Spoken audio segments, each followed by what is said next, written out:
There's a debate going on every year around December about whether a blank movie that takes place on Christmas is legitimately a Christmas movie. And this year is no different. And no, it's not Die Hard.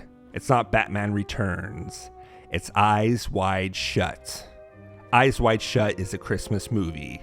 At least in every and any way that Die Hard is considered a Christmas movie. Usually these debates are sparked and are birthed on social media, mostly on Twitter and Facebook every holiday season. Not only does Eyes Wide Shut take place during Christmas, but it reflects a lot of tropes and elements of your standard American Christmas cinematic classics, and elevates it to a degree that still rings haunting and enigmatic to this day as it did in 1999. A Christmas movie for the adult art house crowd, one that stands on its own and no other film, Christmas or otherwise, really compares. But first, let's discuss the film.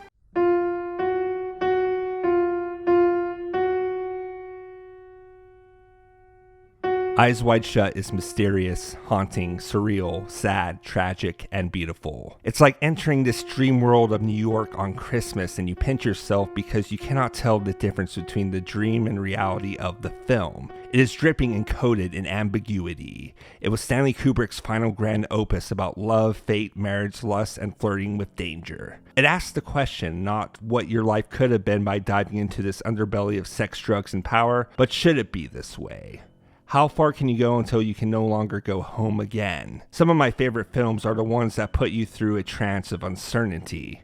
And Eyes Wide Shut is no different. It challenges you, provokes you, mystifies you, and by the end of it all, you're still somewhat left in the dark. But the truth of the reality is so dark and haunting that you don't want nor need to have all the answers, but to know it is a frightening and grim place to be. It is as perfect of a film as any Kubrick film. It is underrated to call it a masterpiece. The cinematography, the performances, the art design, and overall direction is exquisite and masterful. The film begins in a very epic and elegant way before pulling the rug from underneath you as we follow Bill through his descent into darkness, through his paranoid and insecure headspace that Alice's fidelity is in question. He begins to flirt with danger and the what-ifs and the possibility of him betraying his marriage. As he descends, so does the audience as well as the filmmaking. The lighting and colors begin to contrast more as if you were elevated down to hell. As an audience, you begin to question the sanity and morality of our lead protagonist. You're not really sure if you want to go down with him,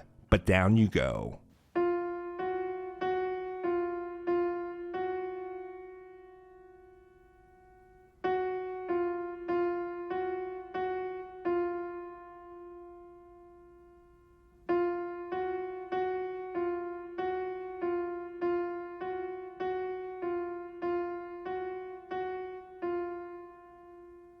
Please, come forward.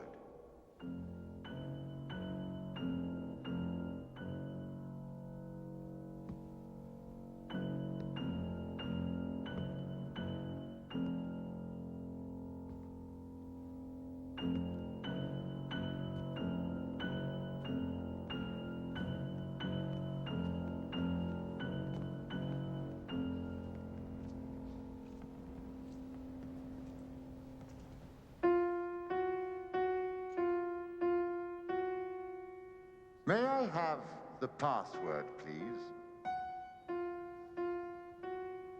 Fidelio. That's right, sir. That is the password for admittance. But may I ask, what is the password for the house?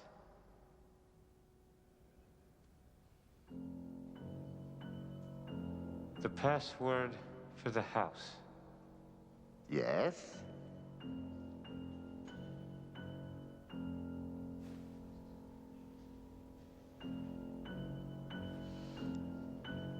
I'm sorry,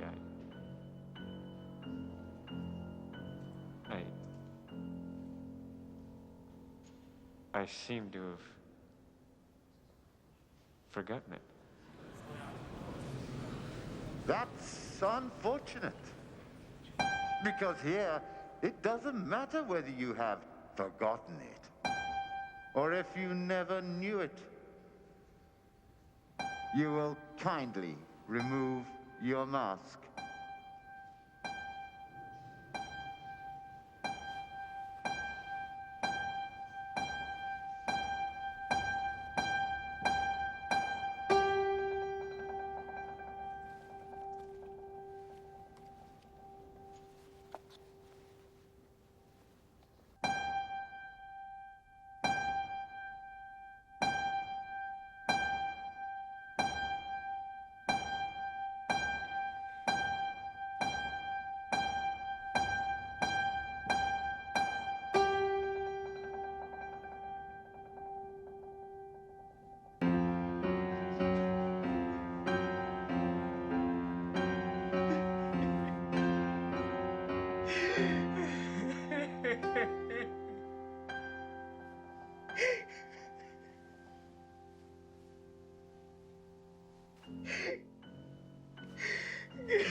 I'll tell you everything.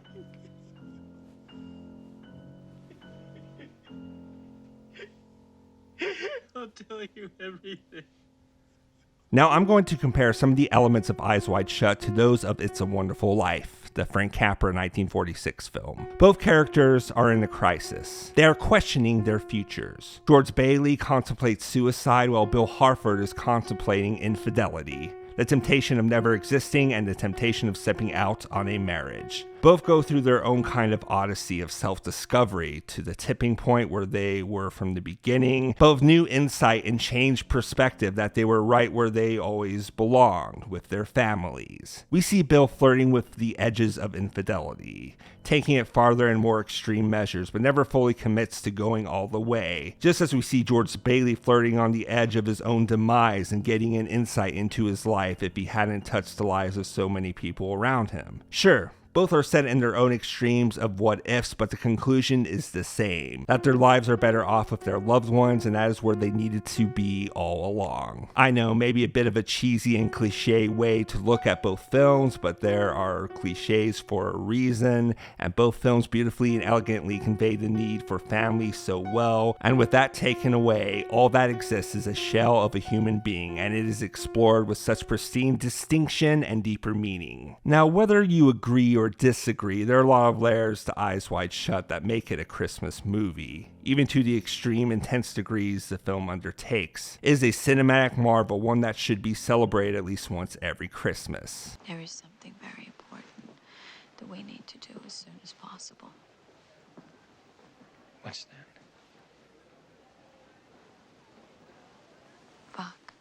This has been George Ray with George Reviews, and thank you for checking out this video, and I'll see you on the next one.